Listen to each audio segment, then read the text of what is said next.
Hi, my name is Mr. Popo and we are Popo. In this breakdown of Wonderland The Rise of the New Beginning animation, I'm going to be taking you into the journey from where we started until the final result. I'll be talking about workflows, I'll be talking about step-by-step ideas, how we evolved, and challenges and things we learned and found on the way. Just a preface, I was not involved with anything to do with the organization itself. This was purely done as a personal project by me and Martin Hike. The real owners of the project do not know about the existence of this video. It was just on pure passion. So without further ado, let's get right into it. So before anything, we need to discuss the idea. The idea was we have a really great community. They call themselves frogs. These communities, they're really good investors, but then some drama happened and people with a lot of money started spreading misinformations, what we call FUD, F-U-D, misinformations, and people started panicking and the frogs started fighting with each other. It was a bloodbath on Discord, on Twitter, on all social medias. But then there was this one person who came and saved it just with a little bit of common sense and a blog post. And we thought that was really inspiring and we just wanted to portray all this with an animation. And we did this not really for the DAO, but we did this just for ourselves, me and Martin Hike. We just thought that we could take this opportunity to, work together because me and Hike were really best friends and we like to work with each other. And so the idea now being said, what we did was we had around a week and a half to do all this. A week in terms of work and a half with all the audio and writing. So as you can see, we just started with a little bit of ideas. We wanted to have these ideas that you can read through, you can pause and read through. So it was a completely different ideas. But then once we set all these ideas, what we did, we thought that we're just going to go for a walk. We like to do this, me and Martin. We go for a walk and we start discussing that idea and how we feel about it through a walk, not through a screen. And once we went through that night walk, it was really a beautiful night walk, I remember. And it was sparked with ideas. So we were just launching ideas and it just shaped perfectly way better than what we wrote here. And so the idea was very simple. It was like an investor is going to be in his house. Obviously, you're not going to see the investor. He's going to be in a hut somewhere in the mountain. And then a beam will flow through, as you can see here, a beam will flow through from the house and will go to the sky. And we will just follow the beam and the camera will zoom up in the sky because the beam will start fading out. And then we will just see this really small point. And then the point will go through the galaxy. It's like it dives into the galaxy and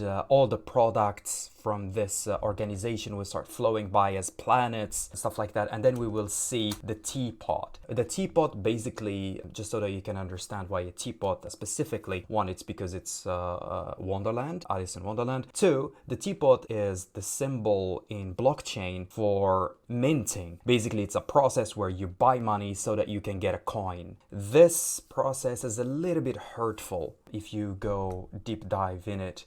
It's very hurtful and you can become greedy doing it. And so people started doing it and then it hurt the entire organization. And then this teapot will break. And as you can see, we will have a scene inside the teapot. The teapot will break. It will shatter all the investors together. And you, as the main investor, are flowing around while all the other investors are also dying next to you. But then the hand of the creator of this organization on blockchain, decentralized organization, will hold this little power sphere thingy, and then he will give it a rebirth, a rebrand and everything so that he can solve her. And then we said that we're gonna have here a quote, the CEO, and then we'll have the logo of Wonderland as a new logo, the genesis of a new logo. And so that was the idea. Obviously, that was not the final result because we thought that this was a little bit too ambitious considering how much time we have, and especially that this was a free project just from us, a personal project, and we didn't have so much time because we're working on really big projects and we can't really let ourselves dive too much into it more than a week. So this was day one. Day one was just this, going out, talking, coming back, doing this very rough storyboard. Now,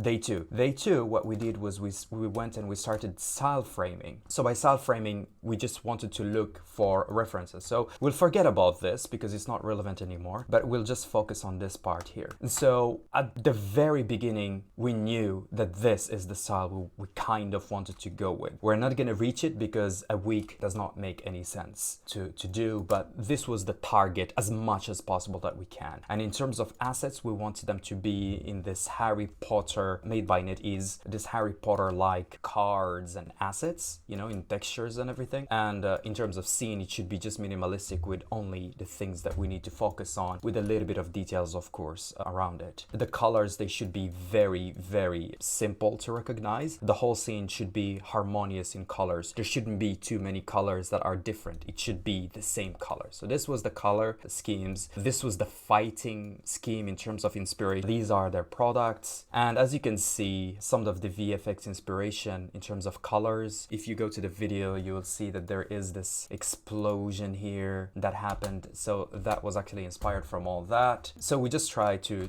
keep these things on. We also have some statues. We wanted to have a lot of statues, but we didn't have time again. So we were very ambitious, but again, we tried. In terms of effects of how sphere VFX is going to happen, we thought that it's going to be something like this. So it's not really perfect, and it has a gradient. So that's what we went for. So this was day 2, and day 2, at the end of it, Martin started doing the style frames. Now, day 2 finished. Day 3, Martin finished all the style frames. So he painted everything. We discussed what we're going to do exactly. At this time, what I was doing was whenever he finishes something, I just take it, I put it into After Effects. I just go into After Effects like this, and then I just put, this is scene 1, this is scene 2. You know, I just put the timing of scene 1, scene 2, scene 3, and then scene 4. Because the reason I had to do this, work with him at the same time as he's doing this, was because we needed, at day 3, we needed to send exactly the timing so that the voiceover guy can do his work. So for the voiceover, what we did was we went with this Fiverr guy,